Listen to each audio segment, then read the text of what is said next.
Hello students, कैसे आप सब। स्वागत है आपका अपने चैनल केसीएल ट्यूटोरियल में।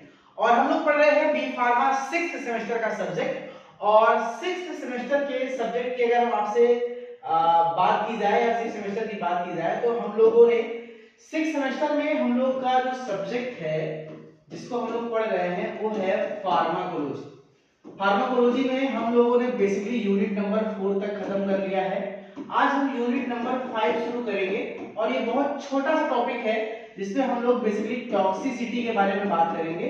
और ये छोटा सा टॉपिक है, इसको हम कोशिश करेंगे कि एक ही लेक्चर में खत्म करके और आज से यूनिट 6 का मतलब सेमेस्टर 6 का कोलॉजी का पांचों यूनिट हम यहाँ पे खत्म करेंगे।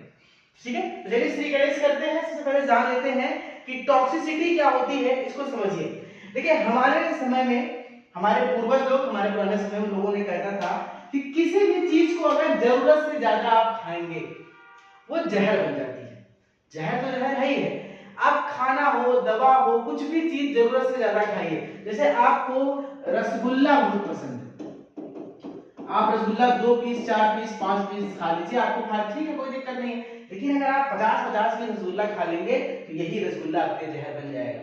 आप मान लीजिए कोई सिंपल से कोई भी खाना है, आपको मोमोज बहुत पसंद है, आप मोमोज खाना पसंद करते हैं, मोमोज जरूर ज्यादा खा लीजिए। इसी तरह से दवाइयों के केस में जो दवाइयां होती हैं दोस्तों, उन दवाइयों की एक फिक्स डोज होती है, 10 mg, 20 mg, 50 mg, 500 mg, 1000 mg, वो एक डोज के अंतर्गत आती है।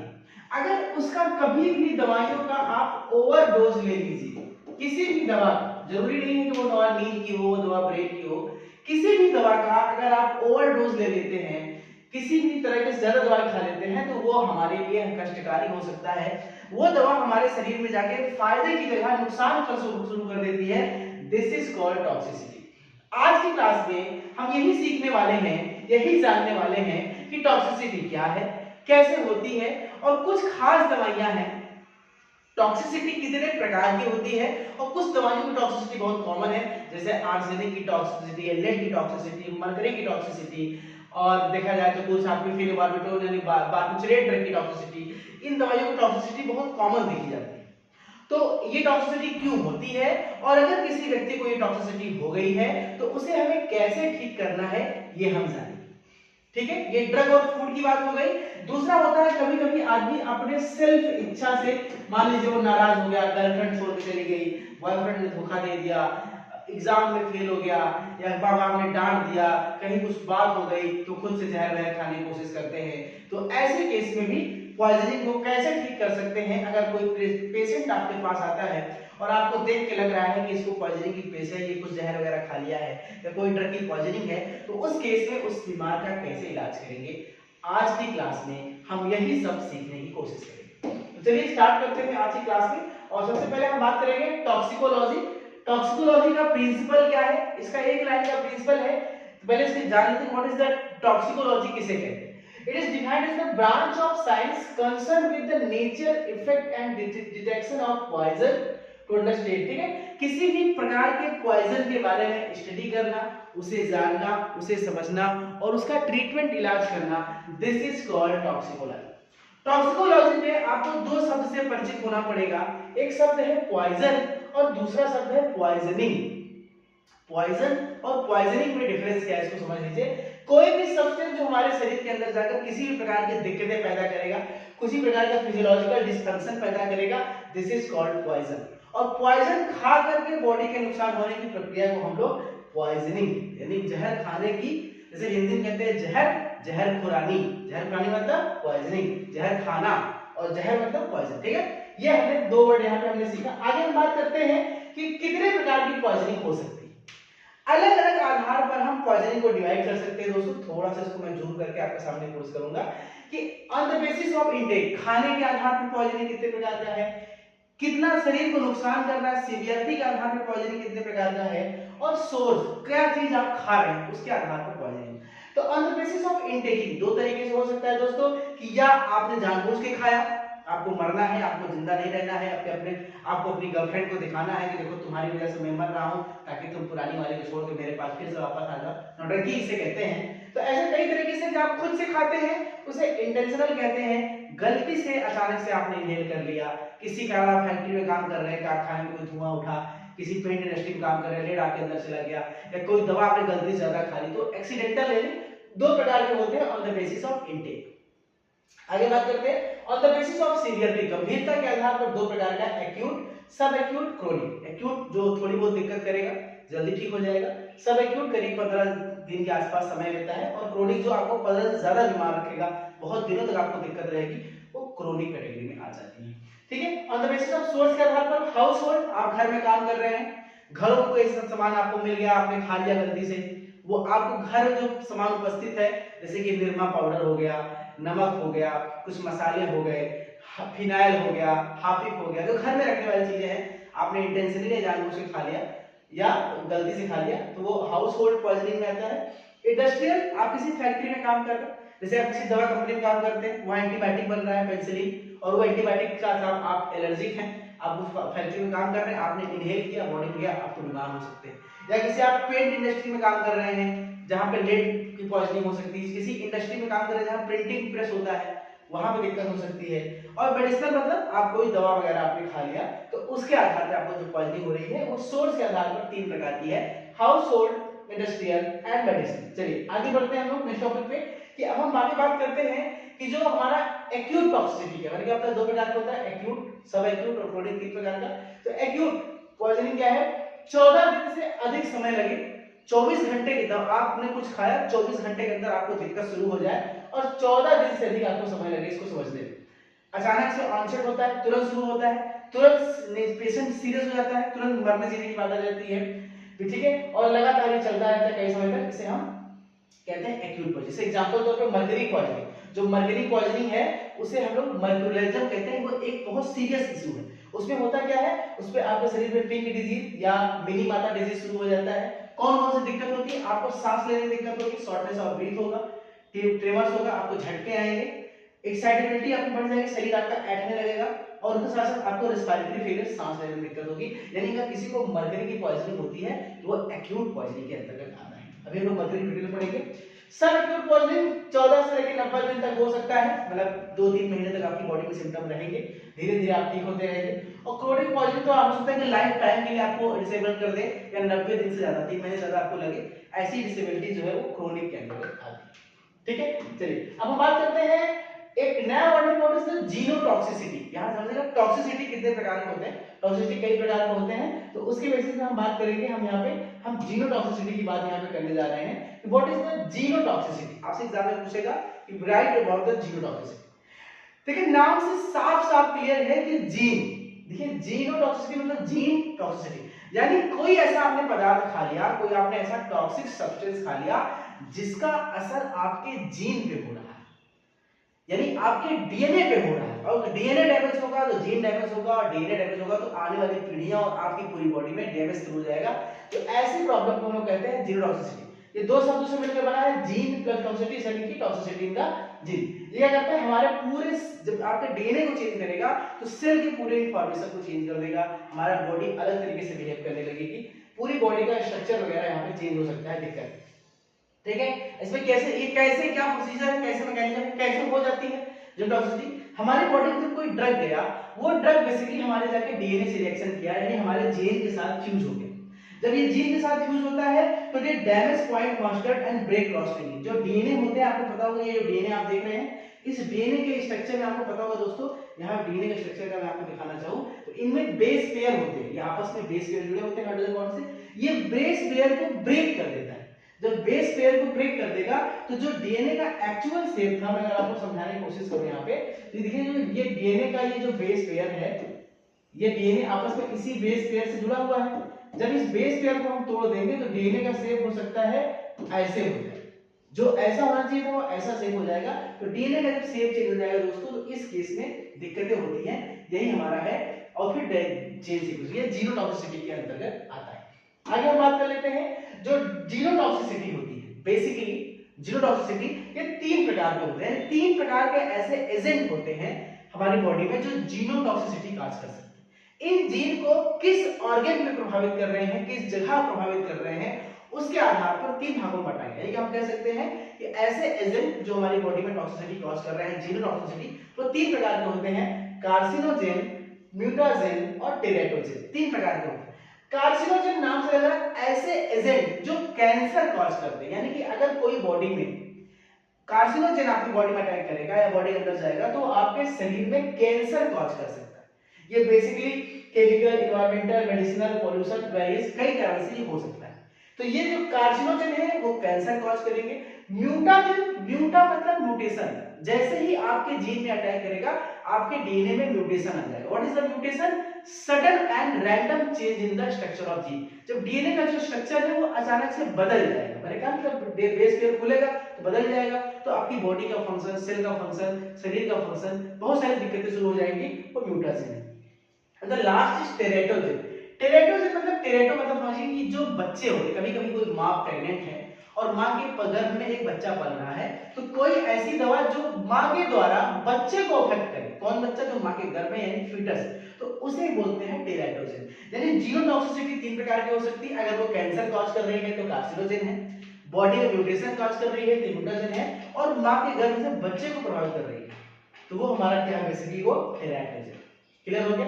चलिए आगे हम बात करते हैं नेक्स्ट टॉपिक इसी पे कि व्हाट इज द कार्सिनोजेनिसिटी। अब हम थोड़ा सा कार्सिनोजेनिसिटी को डिटेल में पढ़ेंगे, 3 प्रकार के।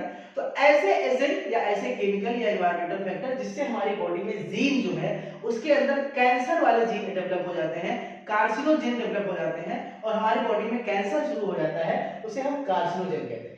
कि what is the carcinogen? Carcinogen है केमिकल और mixture of chemicals which include increase chances of cancer, जो हमारे शरीर में कैंसर कॉज करे उसे कार्सिनोजेन कहते हैं। और व्हाट इज द कार्सिनोजेनिसिटी?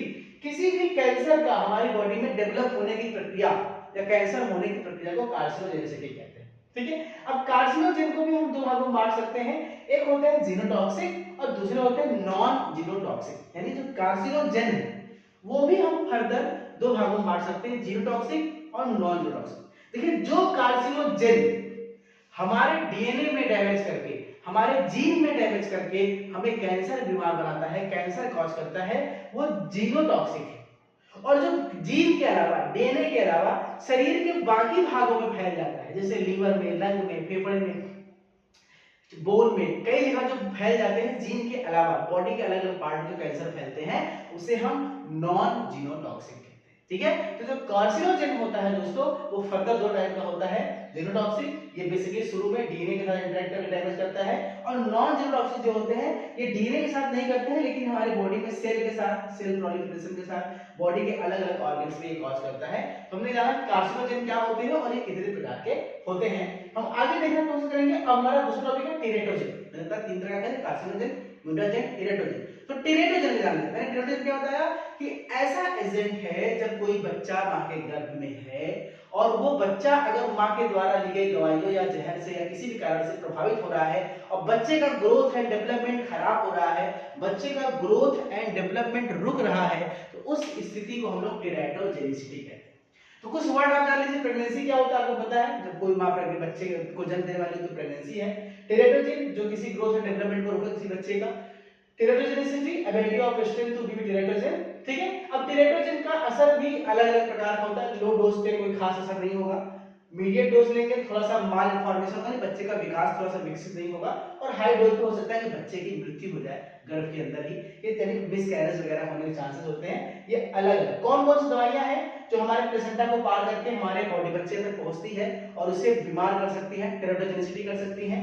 उसमें से अल्कोहल, कुछ दवाइयां, हार्मोन्स, सिगरेट, जीनोम मसल्स और लेड मरकरी, ये चीजें बहुत कॉमन है। अगर कोई मां प्रेग्नेंट है उसे अल्कोहल से बचना चाहिए। दवाइयां बिल्कुल नहीं खानी चाहिए जब तक उसको बहुत दिक्कत ना हो, डॉक्टर सजेस्ट ना करे। अपने से तो कोई दवा उसे खानी ही नहीं चाहिए, इवन पैरासीटामोल भी अपने से नहीं खानी चाहिए। हार्मोन्स, सिगरेट्स, मसल मीजल्स और लेड मरकरी, ये सब बच्चे को टेरेटोजेनिसिटी कॉज कर सकते हैं। ठीक है, चलिए अब हम बात करते हैं जो टेरेटोजेनिक ड्रग होते हैं वो बेसिकली कौन कौन से बेसिक ऐसे ड्रग हैं जो टेरेटोजेनिक ड्रग हैं। जैसे आप पहला है अल्कोहल। अल्कोहल बहुत खतरनाक माना जाता है, किसी भी प्रेग्नेंट लेडी के लिए अल्कोहल लेना फायदेमंद नहीं है। उसके बच्चे का जो ग्रोथ है वो रुक जाएगा और बच्चे का जो दिमाग है वो विकसित नहीं होगा। हो सकता है बच्चा थोड़ा सा मेंटली इल पैदा हो, थोड़ा सा पागल पैदा हो। ठीक है, एसी इनहिबिटर जैसे कि उसको लोग दवा खाते हैं बीपी की, कैप्टोप्रिल, इनालाप्रिल, ये दवाइयां भी बेसिकली देखा जाए तो अवॉइड करना चाहिए। ये दवाइयां भी दोस्तों अवॉइड करना चाहिए। In the case of pregnancy captopril enalapril. इससे क्या हो सकता है कि बच्चे के अंदर जो किडनी का डेवलपमेंट हो रहा है वो डेवलप ना हो, बच्चे की यूरिन में प्रॉब्लम हो सकता है, उसके अंदर बच्चे को पैदा होते ही ब्लड प्रेशर उसका लो रहे, हाइपोटेंशन या हाइपरकैलेमिया की दिक्कत उसको हो सकती है। और तीसरा है कोकेन। कोकेन ड्रग का भी नुकसान है, अगर कोई मां कोकेन द्वारा ड्रग ले रही है या कुछ नशीली पदार्थ ले रही है तो बच्चे में फीटल लॉस या लिम्ब डिफेक्ट हो सकता है, यानी बच्चे का जो हाथ पैर है वो बहुत डेवलप नहीं होगा, वो छोटे छोटे हाथ पैर रहेंगे, सिर्फ जो मछली को पर की तरह होती है उसे लिम्ब डिफेक्ट कहते हैं, वो हो सकता है। और अगर फोलिक एसिड एंटागोनिस्ट ले रही है, फोलिक एसिड की एंटागोनिस्ट दवाइयां होती है तो बच्चे की मौत भी हो सकती है। ये खतरनाक चीज है टेरेटोजेनिसिटी। टेरेटोजेनिसिटी क्या होती है, कितने प्रकार से होती है, कौन कौन से दौर से क्या होता है, मैंने आपको समझाया। जब भी आपको शॉर्ट क्वेश्चन पूछेगा right short note on teratogenicity, आपको बस यही कुछ यहाँ पे लिखने की कोशिश करनी है। चलिए आगे हम बात करते हैं। अगला है हमारा म्यूटाजेनिसिटी। मैंने बताया कि 3 प्रकार के होते हैं, कार्सिनोजेनिसिटी, म्यूटाजेनिसिटी और एक तीसरा हमारा था, कौन सा था, म्यूटाजेन था, कार्सिनोजेन था और एक क्या था, टेरेटोजेन। तो सब पढ़ लिया, अब पढ़ लेते हैं म्यूटाजेन। तो म्यूटेशन क्या होता है, जब भी जो डीएनए का बेसिक स्ट्रक्चर है उस डीएनए के बेसिक स्ट्रक्चर में जब भी कोई चेंज आ जाता है उसे म्यूटेशन कहते हैं। और उस म्यूटेशन हमारे लिए नुकसानदायक हो सकते हैं, फायदेमंद भी हो सकते हैं और भी नुकसानदायक भी हो सकते हैं। ठीक है, जैसे कि आपने पढ़ा होगा कि जब विकास का सिद्धांत था तो विज्ञान के सिद्धांत में डार्विन बात था, लेमार्क था और ह्यूगो डिब्रीज बात था। ह्यूगो डिब्रीज ने कहा था कि जो जिराफ की गर्दन लंबी हुई वो अचानक से उसके डीएनए में म्यूटेशन हुआ था, और म्यूटेशन होने के कारण शरीर का स्ट्रक्चर अचानक से बदल जाता है, तो उन्होंने कहा वो म्यूटेशन हुआ था। तो म्यूटेशन क्या है, डीएनए में चेंजिंग आना। तो ये कभी कभी फायदेमंद भी है, जिराफ के केस में फायदेमंद हो गया, कभी कभी नुकसानदायक भी होता है, इंसान की मृत्यु हो सकती है, शरीर में कोई दिक्कतें पैदा हो सकती हैं, वो म्यूटेजेनिसिटी होते हैं। ये मैंने आपको यहाँ पे एक्सप्लेन करने की कोशिश की। चलिए अब हम बात करेंगे ट्रीटमेंट ऑफ पॉइजनिंग। हमने अब तक की क्लास में ये देखा कि पॉइजनिंग क्या होती है, कितने प्रकार की होती है, कौन कौन से एजेंट होते हैं, क्या क्या, कार्सिनोजेनिसिटी क्या है, टेरेटोजेनिसिटी क्या है, और ये सब हम लोगों ने जान लिया। अब हम बात करने की कोशिश करेंगे कि ट्रीटमेंट ऑफ पॉइजनिंग। अगर किसी को पॉइजनिंग हो गई है तो उसे हम कैसे ट्रीट कर सकते हैं, 2 तरीके। देखिए दोस्तों, किसी भी पेशेंट को अगर हम ट्रीट करना है तो इसके 2 तरीके हैं, हम आपको दोनों तरीके से समझाने की कोशिश करेंगे, बारी बारी से इसको समझने की कोशिश कीजिए। 2 चीज है, अगर कोई व्यक्ति है जिसने पॉइजन खा लिया है, अब हमें पॉइजन जब कोई व्यक्ति खा लिया है तो 2 तरीका है, या तो हमें पता हो कि जो जहर खाया है वो कौन सा है, फिनाइल पिया है, हार्पिक पिया है, कोकेन खाया है, मॉर्फिन खाया है, ड्रग खाया है, ये हमें पता हो, या हो सकता है दूसरी स्थिति ऐसी हो कि हमें वो चीज ना पता। मैं ट्रीटमेंट की बात कर रहा हूं, आपको ट्रीटमेंट समझाने की बात कर रहा हूं। तो हो सकता है कि उसको नोन हो, पता हो, और दूसरी स्थिति ये बन सकती है कि उसे ना पता हो कि किसी भी इलाज करने वाले ने उसने क्या खाया। अगर नोन है तो इलाज करना आसान होता है, हर दवा का, हर जहर का एक एंटीडोट आता है, वो तुरंत एंटीडोट का इंजेक्शन उसके शरीर में लगाइए। एंटीडोट क्या करता है, वो बेसिकली जैसे कि मॉर्फिन का होता है नैलोक्सोन, क्या करता है बेसिकली, जैसे कि आपका जो कोई भी जहर है, ये हमारी बॉडी में रिसेप्टर होते हैं, देखिए हमारी बॉडी है, ये हमारी बॉडी में रिसेप्टर है, ठीक है, तो हमारी बॉडी में जो ये रिसेप्टर है, उस रिसेप्टर के केस में क्या हो रहा है, इसको समझिए कि रिसेप्टर के केस में क्या है, ये हमारा जो जहर है वो जाके इस रिसेप्टर पे बैठ गया, और जब वो जहर इस रिसेप्टर में बैठता है तो हमें बीमार करता है, हमें नुकसान हो जाता है। लेकिन जो एंटीडोट होता है वो भी सेम शेप का होता है, वो कुछ इस तरह होता है, तो वो क्या करता है एंटीडोट, वो बेसिकली करता क्या है कि इसको बाहर निकाल देता है और खुद जाके यहाँ पर बैठ जाता है। जब एंटीडोट जो है उस जहर का आके रिसेप्टर पे खुद बैठ जाएगा और एंटीडोट को, जहर को बाहर निकाल देगा, तो हमारे शरीर में जो होने वाली दिक्कतें हैं, जो नुकसान है वो बच जाता है, यानी किसी इंसान को हम बचा सकते हैं उसे बर्बाद होने से, मरने से। ये नॉर्मल ड्रग सिस्टम है जो आपको दवा के बारे में पता है। अननोन ड्रग है तो अब आप इसको 2 तरीके से काम कर सकते हैं। 2 तरीका ये है कि हो सकता है कि वो ड्रग जो है अभी पूरी तरह से एब्जॉर्ब ना हुआ हो, भाई थोड़ी देर पहले जहर खाया है, बहुत टाइम नहीं हुआ है तो पूरी तरह से एब्जॉर्ब हुआ, लेकिन कैसे जहर बॉडी में फैलेगा, वो खाएगा, पेट में जाएगा, पेट से एब्जॉर्ब होगा, ब्लड में जाएगा, और जब ब्लड में जाएगा तो रिसेप्टर से बाइंड करेगा, इंसान को दिक्कतें शुरू होगी। तो पहला चीज तो ये है कि उसको एब्जॉर्प्शन को रोको, कुछ ऐसा करो कि ये उल्टी करे, कुछ ऐसा करो कि उल्टी करे। तो इस केस में हम लोग इमेटिक्स ड्रग देते हैं, इमेटिक्स ड्रग देते हैं ताकि वो उल्टी करे। और दूसरी बात हम यहाँ पे चारकोल देते हैं। चारकोल क्या होता है, एब्जॉर्बेंट होता है, वो पेट में जाकर के जितने भी जहर है जो भी ब्लड में नहीं मिले हुए हैं उन सभी जहरों को सोख लेता है। चारकोल सोख लेता है और जब आप लैट्रिन करेंगे तो चारकोल बॉडी से बाहर निकल जाएगा, काली काली लैट्रिन होगी और सारा जहर लैट्रिन के रास्ते से बाहर निकल जाएगा। ये तरीका है पहला। और दूसरा तरीका इसी में है कि पहले स्टेप में तो आप ये करेंगे, दूसरे स्टेप में आप क्या करेंगे, उससे क्या देंगे, डायूरेटिक्स ड्रग देंगे। डायूरेटिक्स क्या होते हैं, जो हमारे शरीर में पेशाब की मात्रा को बढ़ा देता है, सुसु ज्यादा लगती है, यूरिन ज्यादा होता है। तो हो सकता है कि पहले केस में जो ड्रग अभी एब्जॉर्ब नहीं हुआ है उसको आपने इस रास्ते से निकाल दिया बाहर, और जो एब्जॉर्ब हो चुका है उसे डायूरेटिक्स देंगे, यूरिन ज्यादा होगा तो वो यूरिन के द्वारा वो जो टॉक्सिक मटेरियल है वो शरीर से बाहर निकल जाएगा। यानी पॉइजनिंग की जो ट्रीटमेंट है वो दो तरीके का है। पहली बात, तो ड्रग नोन है तो एंटीडोट दे दीजिए। अगर अननोन है, कुछ नहीं पता है कि क्या कर रहा है, तो उसमें आप पहली चीज तो उसको चारकोल दीजिए, उल्टी कराइए, एब्जॉर्ब कराइए और बचे हुए सिस्टम के लिए डायलिसिस दे दीजिए। तो चारकोल देने से क्या होगा, जो दवाइयां अभी एब्जॉर्ब नहीं हुई है उसको बचा लेंगे, उसको निकाल देंगे बाहर आप, और जो एब्जॉर्ब हो गई है उसको यूरिन के रास्ते से आप बाहर निकालेंगे। ये एक सिंपल सा ट्रीटमेंट का प्रोसीजर है जो मैंने आपको समझाने की कोशिश की। अब चलिए मैं ट्रीटमेंट समझ लेता हूं कि कैसे आप ट्रीटमेंट ऑफ पॉइजनिंग कैसे करते हैं। तो बेसिकली आप कोशिश करिए कि उसका सांस भाई अगर रोक रही है तो उसको ऑक्सीजन दीजिए, ब्लड सर्कुलेशन मेंटेन रखिए, उसका वाइटल फंक्शन देखिए, उसका बीपी, उसका शुगर, उसका ब्लड ऑक्सीजन लेवल, उसका सैचुरेशन सब मेंटेन है कि नहीं। अगर वो मेंटेन नहीं है तो सबसे पहले उसको मेंटेन करिए। उसके ब्लड से, उसके टिश्यू से पॉइजन को निकालने के लिए आप अलग अलग सिस्टम बनाइए। तो दो प्रकार के होते हैं, एक स्पेसिफिक एंटीडोट होते हैं और एक लो एंटीडोट होते हैं। मैंने आपको पहले बताया कि कैसे दो तरीके से हम इस्तेमाल कर सकते हैं, एंटीडोट का इस्तेमाल करके और बाकी इस्तेमाल करके। ठीक है, तो एक्टिविटी हम पॉइजनिंग कैसे कम कर सकते हैं भाई, उसको सबसे पहले कि जहां पे वो पॉइजनिंग हुई है, मान लीजिए फैक्ट्री में है, जहां धुआं उठा उसको वहां से बाहर निकालो।